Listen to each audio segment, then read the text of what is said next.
এইবার ওই মহিলার বাক্যের উদাহরণ দিই। তিনি বলছেন, একজন শিক্ষিকা নারী, তিনি বলছেন, আরে পর্দা করি না তাতে কি আছে, ঈমান ঠিক আছে। এটা কথা হলো গো। ওই কথাটাই মুরব্বী সাহেবদের মতো। এদেরকে যখন বলা হয় চলেন মুরব্বী সাহেব নামাজ পড়বেন, আজান দিয়েছে মসজিদে, তখন বলছে আরে নামাজ পড়ি না তাতে কি আছে, আমার ঈমান ঠিক আছে। দুইটাই কথার কোনো মূল্য নেই, তাই না? দুইটার কথাই কোনো মূল্য নেই। যারা 5 ওয়াক্ত সালাত আদায় করে তাদের পরিপূর্ণ ঈমান আছে কিনা বলতে পারি না। যারা 5 ওয়াক্ত সালাত আদায় করে তাদের পরিপূর্ণ ঈমান আছে কিনা বলতে পারি না। আপনি নামাজ না পড়ে বলছেন ঈমান কাজ করে? জি না, কাজ করে না। দেখবেন যারা নামাজ পড়ে তাদের পরিপূর্ণ ঈমান নেই, দেখবেন আপনি। একটু দেখেন, একটু দেখাই। যারা নামাজ পড়ে 5 ওয়াক্ত এদেরই পরিপূর্ণ ঈমান নেই, তার বাস্তব কথা বুখারী মুসলিম।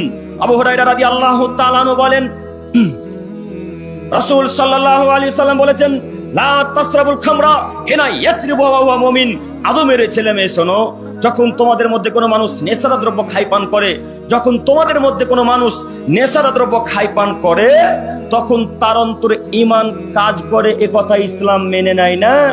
যখন কোনো মানুষ নেশাদা দ্রব্য খাই পান করে তখন তার অন্তরে ঈমান কাজ করে, কথা ইসলাম মেনে নেয় না। বুখারী মুসলিমের হাদিস। এবার আপনাকে বলি, যারা 5 ওয়াক্ত সালাত আদায় করে এরা বিড়িও পান করে, গুলোও খায়, তাহলে কি করে এদের ঈমান পরিপূর্ণ কাজ করলো? যারা 5 ওয়াক্ত সালাত আদায় করে এরা দাড়িও কাটে, আবার মাকে গালিও দেয়, তাহলে এদের কিভাবে পরিপূর্ণ ঈমান থাকলো? আমি মনে কথা বুঝাতে পারলাম না আপনাদেরকে। চাচা বুঝতে পারেননি কথা? বেনামাজি বলে যে আমার ঈমান পরিপূর্ণ আছে, 5 ওয়াক্ত যারা সালাত আদায় করে তাদের ঈমান পরিপূর্ণ নেই গো। এখন হয়তো বসে আছেন লঙ্গিতে, বরিন্দাতে বুল বুঝাই আছে এখনো। বরিন্দা বুঝেন কি? বরিন্দা কাকে বলে? এই লঙ্গির এই জায়গাটা, তাই না? ট্যাগ বলেন। যাই হোক, আপনাদের ভাষা আমাদের ভাষা অনেক তফাৎ, অনেক পার্থক্য আছে।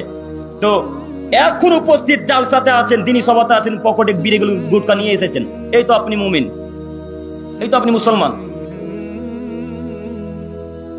এই দেখেন কি লেখা আছে, পড়েন তো ভাইরা, কেউ একজন পড়েন, একজন পড়েন। বিসমিল্লাহির রহমানির রহিম। Islamic cultural centre ICC Malda জেলা জমায়েতে আহলে হাদিস কোরআন ও সহিহ হাদিসের আলোকে দাওয়াতি সভা। ও মুরব্বী সাহেব, এটা কালী পূজার মেলা নয়, এটা দুর্গা পূজার মেলা নয়, এটা খ্রিস্টানদের মেলা নয়, এটা খ্রিস্টমাস ডে নয়, এটা 31st নাইট ডে রাত্রি নয়, এটা হ্যাপি জানুয়ারি হ্যাপি নিউ ইয়ারের দিন নয়। আপনি বেহায়া কাপুরুষ, তাই আপনার পকেটে এখনো বিড়ির গুল আছে। দাওয়াতি সভাতে, দিনী সভাতে বিড়ি থাকতে পারে কিভাবে? মুসলমানের বাচ্চা, মুসলমানের পকেটে এই জিনিস থাকতে পারে না। এখন পর্যন্ত যারা আছে, তাহলে এরা নিজেকে কিভাবে, আমি বলতে পারি না। সম্মানিত মুরব্বী সাহেব, আমি অনুরোধ করে বলি, নীতি পরিবর্তন করেন। জান্নাত হবে না মানে ইনশাআল্লাহ জান্নাত হবে, ইনশাআল্লাহ। বলছিলাম, যারা পর্দা করে না তাদের ঈমান কাজ করে না, যারা সালাত আদায় করে না তাদের ঈমান কাজ করে না, যারা 5 ওয়াক্ত সালাত আদায় করে না তাদের ঈমান পরিপূর্ণ কাজ করে না, যারা পর্দা না করে চলাচল করে তাদের অন্তরে ঈমান নেই, এ কথাই চূড়ান্ত। পর্দা দিয়ে ঈমানকে ঠিক রাখতে হয়, পর্দা করে ঈমানকে ঠিক রাখতে হয়, পর্দা করে ঈমানকে ঠিক রাখতে হয়। আপনার শরীরে কোনো পোশাকই নেই আর ঈমান ঠিক আছে, এটা মেনে নেওয়া যায়? জি, এটা তো মানা যায় না। এ কথা একেবারে নদীতে ফেলে দেওয়া লাগবে। এই কথার 5 পয়সা কোনো সাত ঘরের মূল্য কেউ দিতে পারবে না, মূল্য নেই, এ কথাই চূড়ান্ত।